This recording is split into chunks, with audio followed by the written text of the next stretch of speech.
Il s'avère que les scientifiques, depuis le début des années 1900, ont mis au point des méthodes alternatives pour accéder à l'électricité sans combustion.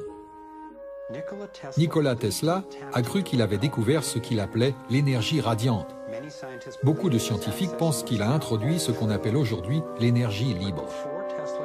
Mais avant que Tesla n'arrive au terme de son projet, son financier et banquier JP Morgan, qui détenait le monopole du cuivre utilisé pour fabriquer les lignes électriques, reconnut que l'invention de Tesla pouvait émettre de l'électricité sans câble et il cessa de financer Tesla. Le laboratoire de Tesla fut réduit en cendres et Tesla fut mis à l'écart. Tout ça parce qu'il avait essayé de mettre en œuvre sa vision d'une énergie illimitée pour tous. L'inventeur John Bedini a commencé à travailler en se basant sur les théories de l'énergie radiante de Tesla il y a plusieurs dizaines d'années. Il a produit un éventail de chargeurs de batteries qui généraient plus d'énergie qu'il n'en fallait pour les faire fonctionner.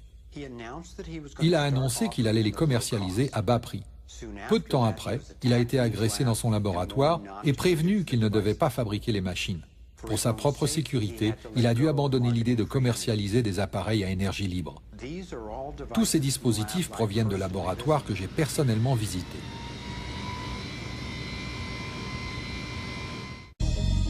Le Canadien John Hutchinson a non seulement créé des piles fonctionnant à l'énergie libre, mais il a également utilisé les théories de Tesla pour contrer la gravité, afin de faire flotter les objets. Cela pourrait révolutionner le domaine de la propulsion. Son laboratoire a été cambriolé et son équipement saisi par la police et les autorités en 1978, 1989 et de nouveau en 2000. L'énergie est extraite de la structure de l'espace qui nous entoure, ce qui signifie qu'elle ne peut être mesurée. Il s'agit là d'une menace directe à l'égard de l'industrie la plus importante au monde, celle de l'énergie.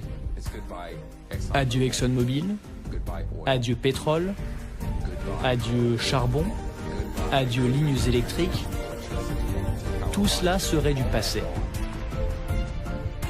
Malheureusement, il s'agit d'une tirelire de quelques 200 000 milliards de dollars. Les réserves avérées de pétrole, de gaz et de charbon sont estimées à 200 000 milliards de dollars.